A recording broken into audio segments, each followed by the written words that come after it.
Good morning friends. जिलोट्सो channel पर आपका स्वागत है। अगर आप इस चैनल पर नए हैं तो प्लीज़ इस चैनल को सब्सक्राइब कर लें। आज हम बात करेंगे सदी के सबसे महानतम साइंटिस्ट के बारे में, जिन्हें दुनिया निकोला टेस्ला के बारे में जानती है। निकोला टेस्ला एक ऐसे साइंटिस्ट थे जिन्होंने अपने टाइम से 200-300 साल आगे बढ़कर आविष्कार किए। कुछ लोग तो ऐसा मानते हैं कि निकोला टेस्ला ने टाइम मशीन का आविष्कार कर लिया था, जिससे वो फ्यूचर में जाते थे और चीज़ों का आविष्कार करके वापस आ जाते थे। ऐसा इसलिए कहा जाता है क्योंकि उनके ज़्यादातर आविष्कार इतने ज़्यादा एडवांस थे, अपने टाइम से इतने ज़्यादा मॉडर्न थे कि उसको समझने में 200 साल लग गए। उनका जो सबसे बड़ा डिस्कवरी था वो था एसी करंट, अल्टरनेटिंग करंट। इसीलिए इनको इलेक्ट्रिसिटी मैन के नाम से भी जाना जाता है। निकोला टेस्ला की कहानी बिना एक साइंटिस्ट के पूरी नहीं हो सकती।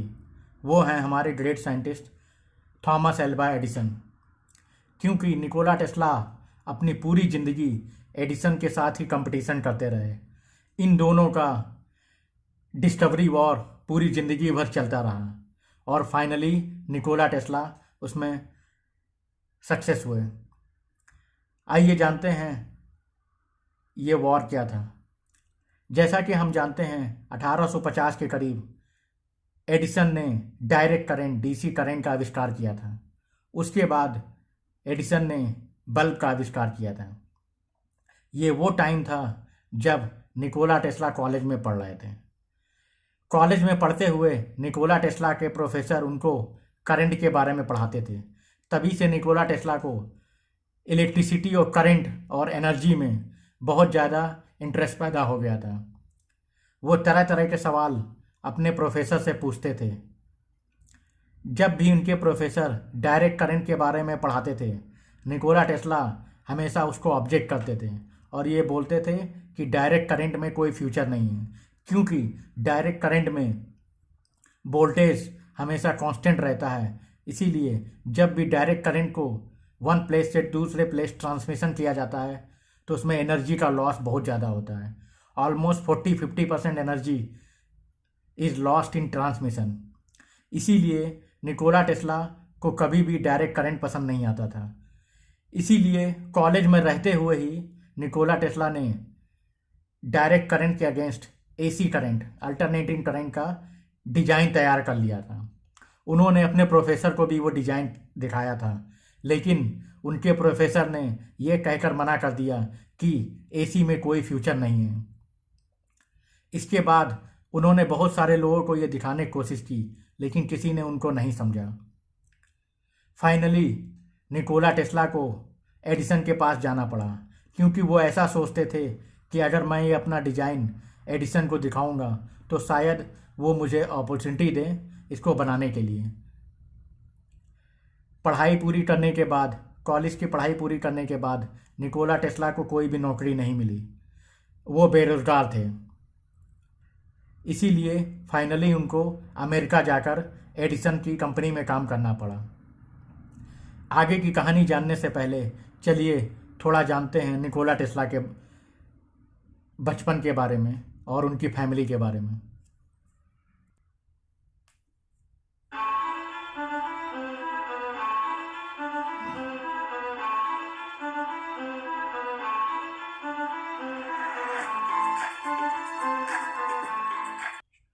निकोला टेस्ला का जन्म 10 जुलाई 1856 को क्रोएशिया में हुआ था।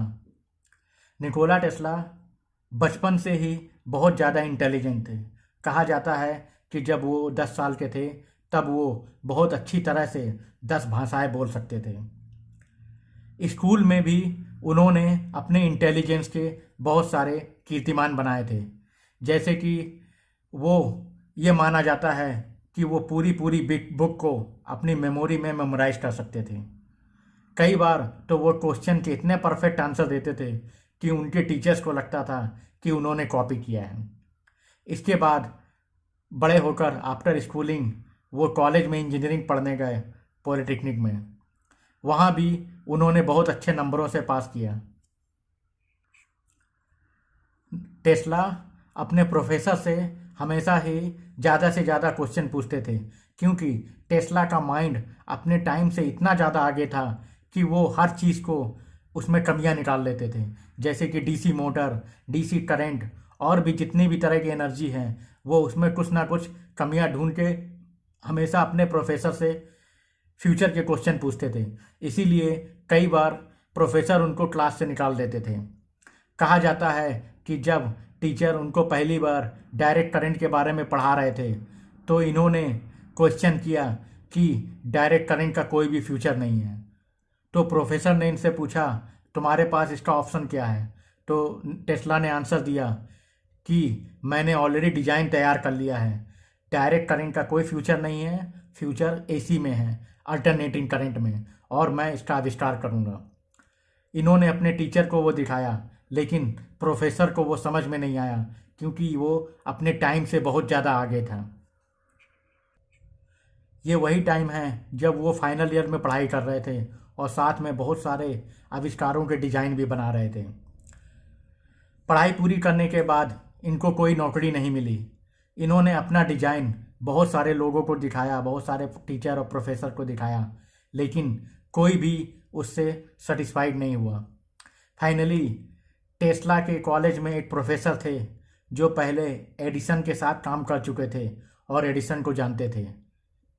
निकोला टेस्ला के इंटेलिजेंस को देखते हुए इन्होंने निकोला टेस्ला को बोला कि तुम्हें एक ही आदमी काम दे सकता है, वो है एडिसन, जो कि अमेरिका में है, तो तुमको अमेरिका जाना पड़ेगा।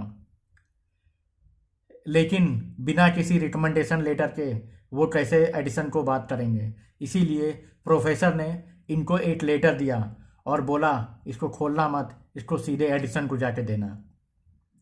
ये वो टाइम था जब टेस्ला के पास बिल्कुल भी पैसे नहीं थे। सो फाइनली वो अमेरिका के लिए निकल पड़े। 2 साल तक बेरोजगार रहने के बाद फाइनली टेस्ला शिप से अमेरिका की तरफ निकल पड़े। उनके एक पॉकेट में सिर्फ $10 थे और दूसरे पॉकेट में उनके प्रोफेसर का दिया हुआ रिकमेंडेशन लेटर। फाइनली जब वो यहाँ पे पहुँचे, शिप पर पहुँचे, तो उनके हाथ से उनका लेटर नीचे गिर गया। फिर उन्होंने भागकर वो लेटर उठाया। फिर टेस्ला एडिसन की कंपनी में पहुँचे। उन्होंने एडिसन को वो लेटर थमाया। जब एडिसन ने वो लेटर पढ़ा तो उस लेटर में लिखा हुआ था, उस प्रोफेसर ने लिखा था, डियर एडिसन, मैंने अपनी ज़िंदगी में 2 महान लोग देखे हैं, एक आप हैं और दूसरा ये लड़का है। अगर आप मुझे कुछ समझते हैं तो इस लड़के को कोई नौकरी दे दीजिए। इसके बाद एडिसन ने इस रिकमेंडेशन को देखते हुए अपनी लेबोरेटरी में टेस्ला को एक लैब असिस्टेंट की नौकरी दे दी। बस यही वो टाइम था, यही वो अपॉर्चुनिटी थी जो टेस्ला को चाहिए थी। टेस्ला ने बड़े हार्डवर्क से वहाँ काम करना स्टार्ट कर दिया। 1 महीने तक काम करने के बाद एडिसन की कंपनी में एडिसन ने देखा कि टेस्ला बहुत इंटेलिजेंट है। ये वो टाइम था जब एडिसन अपनी डीसी मोटर बना रहे थे। उनकी जो डीसी मोटर थी उसमें बहुत सारे प्रॉब्लम्स थे जो वो बहुत सालों से सॉल्व करने की कोशिश कर रहे थे, लेकिन वो सॉल्व नहीं हो रहा था। सो फाइनली इन्होंने सोचा ये लड़का ये काम कर सकता है। एडिसन ने टेस्ला को बुलाया और उसको बोला, मेरा एक डीसी मोटर है जिसमें बहुत सारी प्रॉब्लम्स हैं। अगर तुम इसको ठीक कर दोगे तो मैं तुम्हें $50,000 इनाम में दूंगा। निकोला टेस्ला ने ये चैलेंज को एक्सेप्ट कर लिया। एडिसन ने, जैसा कि आप पिक्चर में देख सकते हैं, ये डायरेक्ट करंट मोटर टेस्ला को दिखाया और बोला, अगर तुम इसको ठीक कर दोगे तो मैं तुम्हें पार्टनरशिप में $50,000 दूंगा। माना जाता है कि टेस्ला ने ये डीसी मोटर सिर्फ 17 दिनों में ठीक कर दिया था। कहा जाता है कि टेस्ला रात में 10 बजे से दोपहर को 4 बजे तक काम करते थे और वो बहुत ही कम सोते थे। रात दिन वो काम करते करते उन्होंने 17 दिन में ये ठीक कर दिया। इसका डिजाइन बनाकर वो एडिसन के पास गए। उन्होंने एडिसन से बोला कि मैंने ये डिजाइन ठीक कर दिया है, क्या आप मुझे $50,000 देंगे? एडिसन ने उस डिजाइन को देखा। वो डिजाइन देखते ही एडिसन समझ गए कि ये बहुत ही इंटेलिजेंट है, कैसे, क्योंकि इसने सिर्फ 17 दिनों में ही मेरे डिजाइन को इम्प्रूव कर दिया। लेकिन जब टेस्ला ने $50,000 की मांग की तो एडिसन ने हंसते हुए बोला, अरे वो तो मैं मजाक कर रहा था। फाइनली एडिसन ने $50,000 तो नहीं दिए, लेकिन उनको सिर्फ $500 दिए और बोला अपना काम करो जाकर। इस बात से टेस्ला को इतना ज़्यादा धक्का पहुंचा कि उन्होंने डिसाइड कर लिया कि अब मैं एडिसन के लिए काम नहीं करूंगा। फिर उन्होंने वो $500 भी नहीं लिए और उसी समय एडिसन की कंपनी से निकल गए। एडिसन को भी गुस्सा आया तो उन्होंने उन्हें नौकरी से निकाल दिया। अब एक बार फिर टेस्ला बेरोजगार हो गए थे। उनके पास करने को कुछ नहीं था। हालांकि शहर में कुछ लोग उनका नाम जान गए थे, लेकिन फिर भी उनके पास कोई भी नौकरी नहीं थी। वो कई सारे लोगों के पास गए, लेकिन उन्हें किसी ने नौकरी नहीं दी। फाइनली थक हार कर अपनी ज़िंदगी के लिए उन्होंने डिगिंग का काम, लेबर का काम चालू किया। जहाँ पे इलेक्ट्रिसिटी के केबल खोदे जाते थे, वहाँ पे उन्होंने कैनाल और इलेक्ट्रिसिटी केबल को डिग करना चालू किया। इस काम के लिए उन्हें उस समय पूरे दिन भर के 10 घंटे के $2 मिलते थे। जैसा कि आज हम मान सकते हैं, आज के दिन में वो $50 से $60 के बराबर होगा। ये वो टाइम था जब टेस्ला के पास ना कोई नौकरी थी, ना कोई घर था। वो टोटली बेरोजगार थे और होमलेस थे। टेस्ला ने अपनी बायोग्राफी में लिखा है कि ये ऐसा टाइम था जहाँ पे उनके दोपहर में उनको पता नहीं होता था कि शाम को उनको खाना मिलेगा भी या नहीं, खाना खाने के लिए पैसे होंगे भी या नहीं। ऐसे काफ़ी दिनों तक वो काम करते रहे, लेकिन वो इतने इंटेलिजेंट थे कि जहाँ पे वो काम करते थे वहाँ के मज़दूरों से ही वो डिस्कशन करना चालू कर देते थे अपने आविष्कारों के बारे में। तो वो मज़दूर भी सोचते थे कि ये मज़दूर है और इंजीनियर जैसी बातें कर रहा है। फाइनली 3 से 4 महीने मजदूरी का काम करने के बाद फिर से उनके अच्छे दिन स्टार्ट हुए। उस समय वहाँ के सबसे बड़े कंपनी के मालिक वेस्टिंग हाउस की नज़र एक मज़दूर पर पड़ी जो रोड के किनारे काम कर रहा था। वो टेस्ला थे। वेस्टिंग हाउस ने उनकी पिक्चर एक बार एडिसन कंपनी में देखी थी। उन्होंने अपने ड्राइवर से पूछा कि ये आदमी कौन है, मैंने इसको देखा है कहीं पे, इसके बारे में पता करो। बाद में उस ड्राइवर ने जब पता किया तो वो निकोला टेस्ला थे। वेस्टिंग हाउस ने निकोला टेस्ला को बुलाया और बोला कि मैंने आपके बारे में सुना है, आपके पास कोई डिज़ाइन भी है अल्टरनेटिंग करंट का, लेकिन क्या आप हमें डेमो दे सकते हैं अल्टरनेटिंग करंट का? इसके लिए उन्होंने उन्हें 3 महीने का टाइम दिया और अपनी लैब दे दी उसको बनाने के लिए।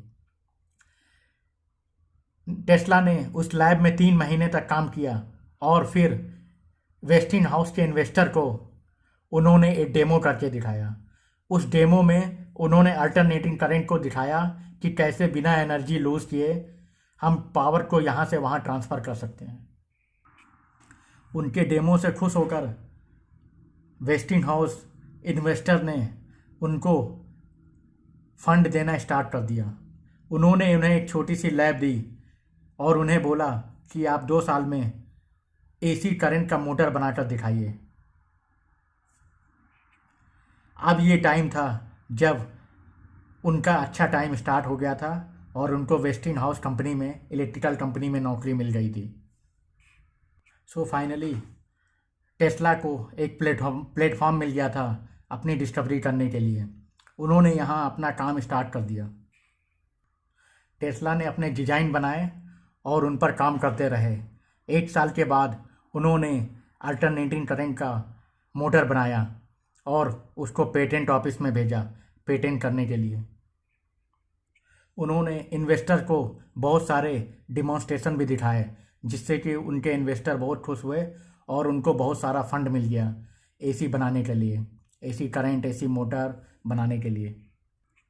सो फाइनली एसी मोटर का आविष्कार करने के बाद वेस्टिंग हाउस ने टेस्ला को अपनी कंपनी में पार्टनरशिप दे दी और एक नई कंपनी खोली, वेस्टिंग हाउस इलेक्ट्रिकल कंपनी, जिसमें टेस्ला और वेस्टिंग हाउस दोनों पार्टनरशिप में थे, क्योंकि एसी मोटर का आविष्कार टेस्ला ने किया था। अब ये वो टाइम था जब आविष्कार हो चुका था, लेकिन अभी तक कोई भी पैसे नहीं कमाए गए थे, ये सिर्फ आविष्कार हुआ था। तो इससे पैसे कमाने के लिए इसको बिजनेस के रूप में इस्तेमाल करना ज़रूरी था। इसके लिए टेस्ला ने एक प्लान बनाया। उनका मेन प्लान था कि एसी करंट के लिए पावर हाउस बनाए जाएं और फिर उसको नायग्रा फॉल्स पर इंस्टॉल किया जाए, जिससे कि नायग्रा फॉल्स के वाटर से इलेक्ट्रिसिटी जनरेट की जाए और उसको पूरे अमेरिका के घर घर में पहुंचाया जाए बिना किसी एनर्जी लॉस के। सन 1891 में ये है वो पेटेंट जो उन्होंने यूएसए में कराया था एसी मोटर का। इसी एसी मोटर का आविष्कार करके उन्होंने नायग्रा फॉल्स पे पहला पावर जनरेटर इंस्टॉल किया था। आइए अब जानते हैं उस कंपटीशन के बारे में जो एडिसन और टेस्ला के बीच में हुआ था। जब टेस्ला ने अपना पेटेंट कराया एसी करंट के लिए, उसी समय एडिसन ऑलरेडी डिस्कवरी कर चुके थे डीसी करंट के। एडिसन का मानना था कि पूरी दुनिया में डीसी करंट ही चलेगा और डीसी करंट ही फ्यूचर है।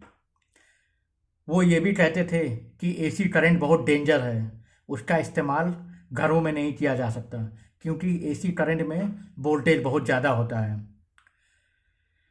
ये वो टाइम था जब एडिसन ने देखा कि टेस्ला ने वेस्टिंग हाउस के साथ मिलकर पार्टनरशिप कर ली है, तो वो लोग एडिसन को पीछे छोड़ सकते हैं। इसीलिए एडिसन ने एसी करंट के बारे में प्रोपोगंडा करना स्टार्ट किया,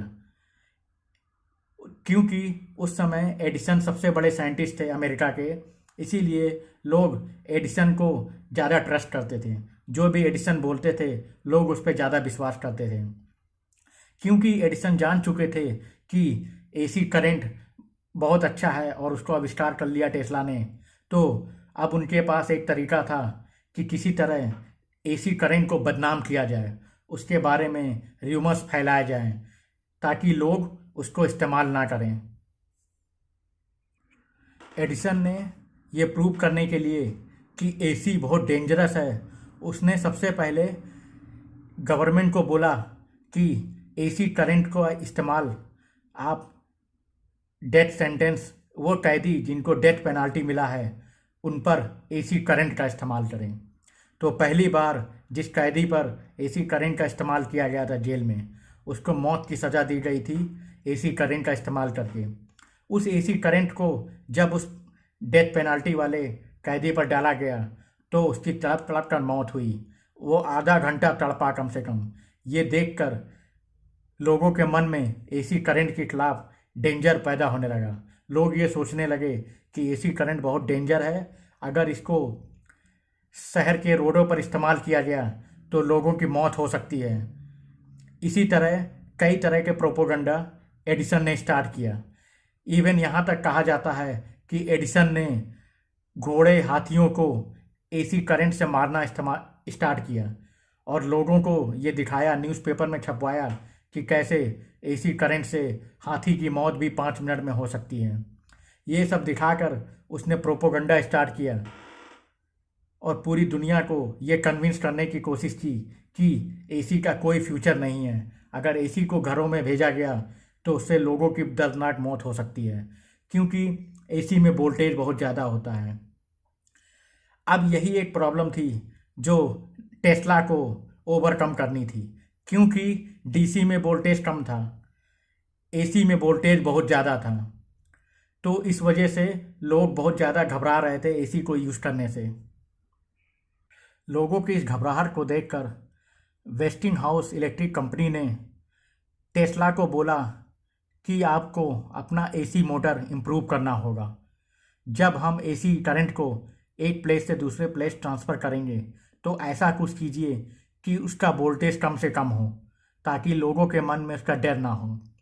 इसके बाद टेस्ला ने ट्रांसफार्मर का आविष्कार किया। जैसा कि आप जानते होंगे, हमारे घरों में जो बिजली आती है, उस बिजली को आने से पहले उसको ट्रांसफार्मर के थ्रू पास किया जाता है, जिसे step up step down transformer कहते हैं। तो क्योंकि ये अल्टरनेटिंग करंट है, इसमें वोल्टेज सेम नहीं होता। तो जब पावर हाउस से बिजली सप्लाई की जाती है तो उसका वोल्टेज 10,000 वोल्ट होता है।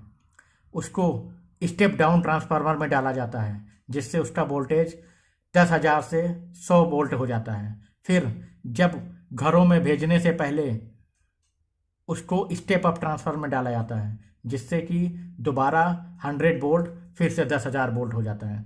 इस तरह बिजली को बिना किसी खतरे के टेस्ला ने ट्रांसफार्मर के इस्तेमाल से उसको डेंजर रहित बना दिया। अब लोगों के मन से एसी करंट का डर खत्म हो चुका था। डीसी करंट में एक और सबसे बड़ी प्रॉब्लम थी, जिसको एडिसन ठीक नहीं कर पा रहे थे। वो प्रॉब्लम थी ऊर्जा का लॉस। क्योंकि अगर आप डीसी करंट को एक प्लेस से दूसरे प्लेस ट्रांसफ़र करेंगे तो कम से कम डिस्टेंस पर आप भेज सकते हैं और एनर्जी का लॉस मैक्सिमम होता था। डायरेक्ट करंट की प्रॉब्लम की वजह से हर 1 किलोमीटर दूरी पर एक ट्रांसफार्मर बनाना पड़ता था, जो कि बहुत ही ज़्यादा एक्सपेंसिव था। इसीलिए डीसी करंट का ज़्यादा सक्सेस नहीं हो सका और एसी करंट सक्सेस हो पाया, और हर एक घर में आज एसी करंट यूज होता है। और फाइनली निकोला टेस्ला की सक्सेस हुई। निकोला टेस्ला ने ये सक्सेस पाने के बाद और बहुत सारे आविष्कार किए। कम से कम 500 से 1,000 पेटेंट कराए, लेकिन उन्होंने कुछ ऐसे भी आविष्कार किए जो स्टार्ट तो हुए, लेकिन फंडिंग की कमी की वजह से उसे स्टॉप करना पड़ा। उसमें सबसे महान माना जाता है वायरलेस इलेक्ट्रिसिटी ट्रांसफार्मर। माना जाता है कि टेस्ला ने एक ऐसा डिज़ाइन बनाया था जिसमें बिना किसी वायर के इलेक्ट्रिसिटी ट्रांसफ़र की जा सकती है। ये ऐसे ही है जैसे आज हम वायरलेस मोबाइल यूज़ करते हैं, वाईफाई यूज़ करते हैं। उन्होंने ये डिज़ाइन के लिए एक टावर भी बनाना स्टार्ट कर दिया था, जिसे टेस्ला टावर के नाम से जाना जाता है। इनिशियली जब इन्होंने ये डिज़ाइन बनाया तो इसकी फंडिंग जेपी मॉर्गन कंपनी ने की थी, लेकिन जेपी मॉर्गन कंपनी को टेस्ला ने ये नहीं बताया था कि ये टावर वायरलेस इलेक्ट्रिसिटी के लिए बनाया जा रहा है। बाद में जब जेपी मॉर्गन को पता चला कि टेस्ला एक ऐसी एनर्जी बना रहे हैं जिसमें बिना किसी वायर के फ्री में एनर्जी ट्रांसफ़र की जाएगी, तो उन्होंने बंद कर दिया। क्योंकि उन्होंने सोचा ऐसी चीज़ को फंडिंग करने का क्या फ़ायदा जहाँ पे हम पैसे नहीं कमा सकते।